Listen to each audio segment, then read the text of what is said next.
कामचोर देवरानी। एक बार की बात है, सुषमा अपने पूरे परिवार के साथ खुशी खुशी मोहन नगर में रहती थी।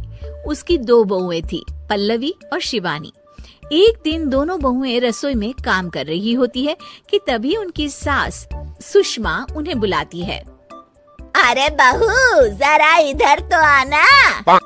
शिवानी, जरा जाकर देखना सासू माँ क्या कह रही हैं। दीदी आप ही देख लो ना जाकर, आपको भी तो सुनाई दे रहा है। अरे मैं आटा गूंद रही हूँ ना, तुम चली जाओ। हाँ तो मैं भी तो सब्जी काट रही हूँ ना दीदी। अरे बहू जल्दी आओ। ओह, ये तो जाएगी नहीं, मैं ही जाकर देखती हूँ कि क्या करना है। पल्लवी सुषमा के कमरे में जाती है। जी मम्मी जी, क्या हुआ? शाम को घर पर कुछ मेहमान आने वाले हैं, तो तुम अच्छा सा खाना बना लेना बहू। ठीक है मम्मी जी, आप बता दीजिए क्या क्या बनाना है और कितने लोग आ रहे हैं।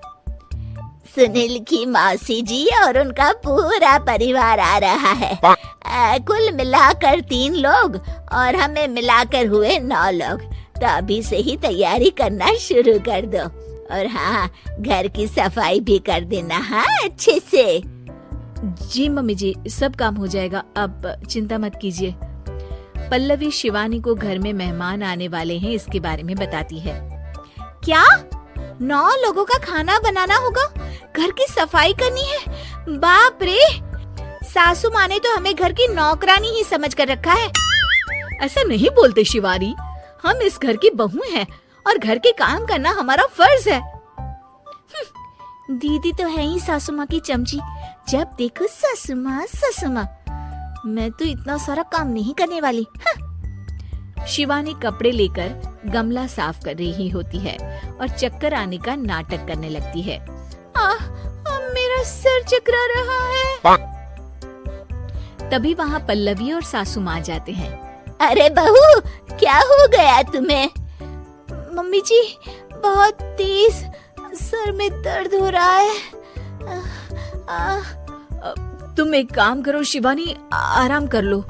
नहीं नहीं दीदी, घर में मेहमान आने वाले हैं, मुझे आपकी मदद करनी चाहिए।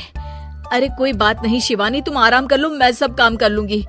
ठीक है दीदी, अगर आप इतना कह रही हैं तो आराम कर लेती हूँ। शिवानी आराम से अपने कमरे में मैगजीन पढ़ रही होती है। इसे कहते हैं आराम की जिंदगी। इतना सारा काम। चलो सारा काम खत्म हो गया, शिवानी को देख आती हूँ। शिवानी अपने कमरे में ईयरफोन में गाने सुनते सुनते सो जाती है और उसके साइड में मैगजीन भी रखी होती है। पल्लवी वहाँ आ जाती है और वो सब देखती है। ओहो, तो मतलब सब काम चोरी का बहाना था। अभी बताती हूँ इसको। घर का सारा काम मुझे करना पड़ा और ये महारानी यहाँ मैगजीन पढ़ रही है, गाने सुन रही है। पल्लवी रसोई से एक प्लेट और चम्मच लेकर आती है और शिवानी को थाली बजाकर उठाने लगती है। शिवानी अचानक से उठती है। उठ गई महारानी, गाने भी सुन लिए, मैगजीन भी पढ़ ली। तुम तो बहुत बड़ी झूठी निकली शिवानी। तुमने सर दर्द का बहाना बनाया ताकि काम करने से बच सको। हाँ बनाया बहाना, तो क्या करती, इतने सारे काम करती। मुझे कोई शौक नहीं है चापलूसी का। क्या चापलूसी? तुम्हें लगता है कि मैं सारे काम चापलूसी के लिए कर रही हूँ? और नहीं तो क्या। तभी वहाँ सासू माँ आ जाती हैं। अरे बहू, वो लोग बस आने ही वाले हैं, तुम तैयारियां कर लो। जी सासू माँ, तुझे तो मैं बाद में देखती हूँ। सब खाना खाने बैठते हैं और खाना शुरू करते हैं। तभी सुनील की मौसी बोलती है।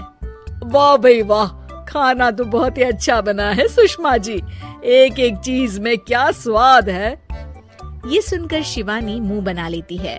उसे अपनी जेठानी की इतनी तारीफ रास नहीं आती। आपकी बहुएं तो बहुत ही अच्छा खाना बनाती हैं। हाँ बनाती तो दोनों ही अच्छा है, पर आज ना ये सारा खाना बड़ी बहू ने बनाया है। छोटी बहू की तबीयत ठीक नहीं थी, सो इसलिए। मानना पड़ेगा सुषमा जी, आपकी बड़ी बहू तो बहुत ही गुणवान है। पल्लवी की तारीफ सुनकर शिवानी को जलन होती है। पल्लवी ये सुनकर खुश हो जाती है और शिवानी की तरफ देखकर उसे चिढ़ाती है। कुछ देर बाद मेहमानों के जाने का वक्त हो जाता है। मौसी जी सबके लिए उपहार लाई होती है। वो सबको शगुन के पैसे देती है और अंत में पल्लवी के पास आती है। तुम्हारे लिए शगुन का लिफाफा तो है ही, पर बहू तुम्हें एक और उपहार भी मिलेगा इतना अच्छा खाना बनाने के लिए। मौसी अपने सोने के कंगन निकालकर पल्लवी को पहना देती है। ये लो, ये मेरे मनपसंद कंगन है, अब से ये तुम्हारे हुए। धन्यवाद मौसी जी। ये देखकर शिवानी तो पूरी तरह से जल जाती है और गुस्से से रसोई में चली जाती है।